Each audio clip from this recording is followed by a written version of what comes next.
the 10th overall pick, and many mocks currently have them taking a defensive back. So, Shannon, now that they have their quarterback, what should Dallas do with the 10th pick? Is that what you were doing last night? I was. Before I go, when I stretched out to do like you do, when you come in here and talk about the Cowboys, someone asked me, did I have on a waist trainer? And I said, no, it's for my mics and my IFB, because I don't clip mine to my pants like you do. We have an IFB so we can hear a producer, and we have a mic on so we can actually talk, and you can hear us coming over. So I don't clip mine, I have a belt, so this is not a waist trainer. I don't think you need that, Shannon. You're okay. Skip, you're doing it again. You're reading Twitter. Yeah, I like to read them, Skip. We be going in on you. That's how I know I be busting you up. Yep. They tell me. You need to get validated. With the 10th pick, Skip, I would go defense. Considering, okay, they're bringing in Dan Quinn, and I mentioned this earlier in the earlier block, Squip. If you look at when Dan Quinn had successful, Gus Bradley's defense, that single high safety, Robert Lurk, whatever you want to call it, he had great, outstanding corners. He did. Had very good safeties also. Cam, Earl Thomas at the safeties, and Richard Sherman, and I forget the other guy named Brandon Browner. Had Brandon Browner. Guys, long, physical corners that could contest the football. Trayvon Diggs has great ball skills, Skip. I think he can be special. And if you look at what they covered, think about what they had to cover at Alabama. Henry Ruggs, Jerry Jeudy, now they got Devontae Smith, Jalen Waddle. That's what they were going up against every day in practice, Skip. When we believe that these two guys that's coming out this year will also be first-round picks like the other two came out. So you know they're going to be battle-tested. And that's what you do. You go to Alabama, Skip, you compete. Because a lot of those skilled guys are going to be playing on the next level. So you get an opportunity to compete on a daily basis. I like Surtain at the pick. I like a defensive player.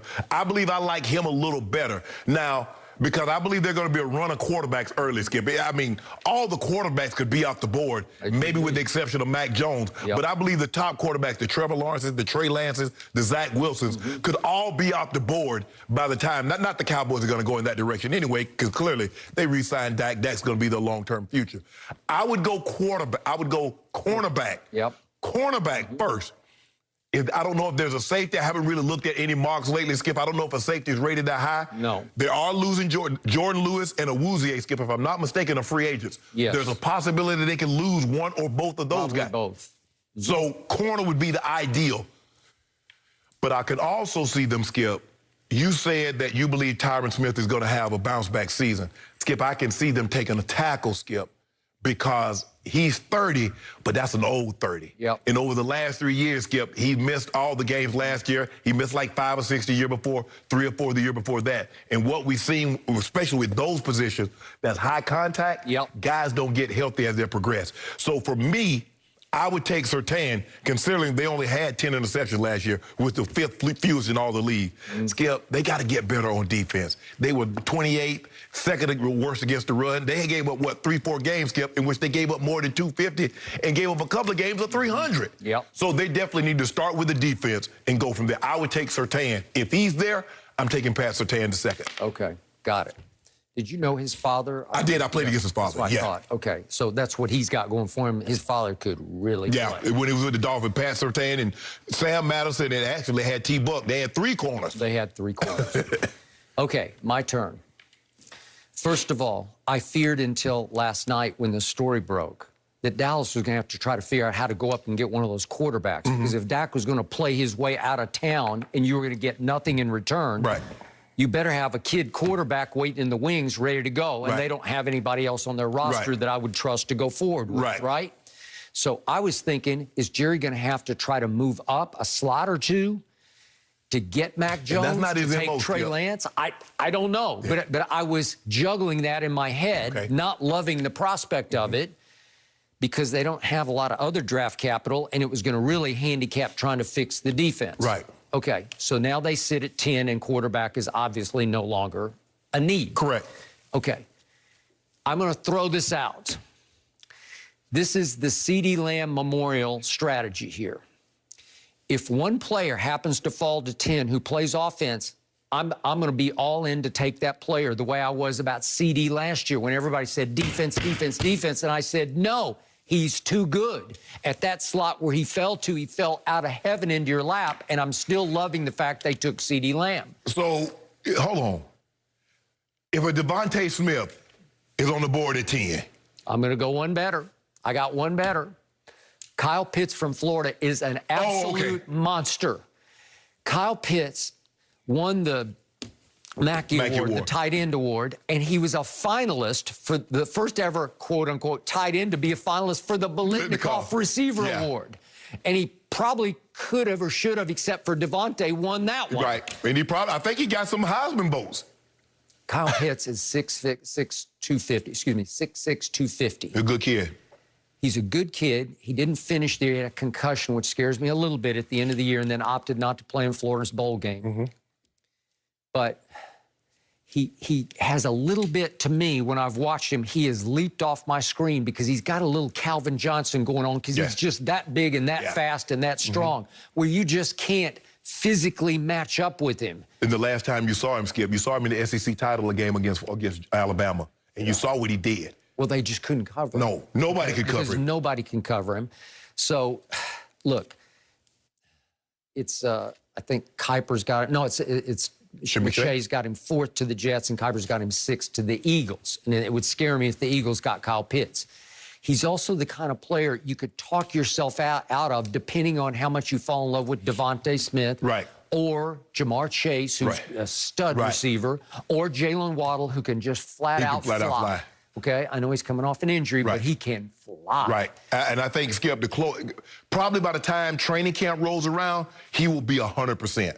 Because considering that, Skip, he was out there, 4 months after he had the ankle worked on. So that'll be another 7, 8 months removed from that. He should be a full go. Okay, so I don't disagree with your conventional wisdom about, well, God, that corner's just sitting there staring you in the face. You got to take him. If Kyle Pitts somehow falls the way CD did to 10, I am taking him and not looking back. That would require me possibly to maybe try to shop Michael Gallup to see if you can get something quickly for him. You might have to give him away if they know you're trying to give him away, right? Or you need to give him away. Yeah, you could do that, Skip, or you could... I don't see Kyle Pitts last in the 10. Either somebody in the top that's going to take him, or I can see somebody moving up. He's that kind of talent.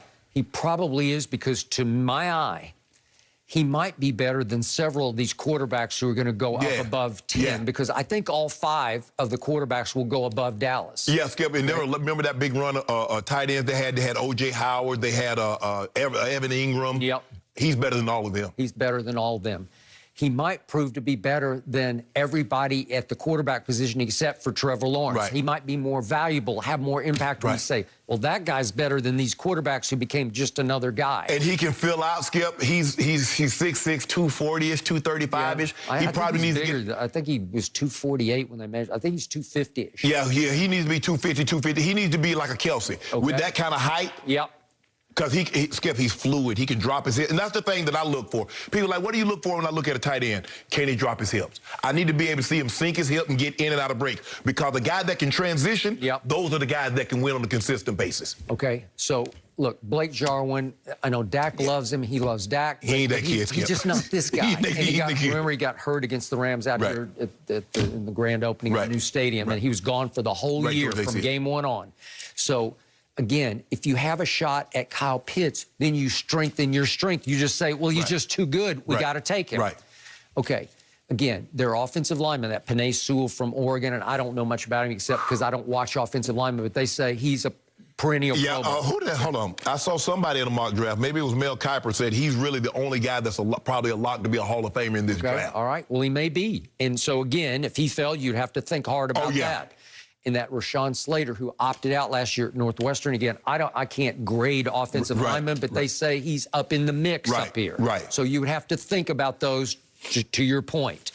But obviously, Patrick Surtain, his father, wasn't just a player. He was a really good player and a really smart player who is now coaching. And he coached his son to play that position the way you have to play that position. If you watch his son play, Skip. You watch how fluid he is. You watch how he can turn, he can backpedal, he can transition, open his hips, he can drive on the ball.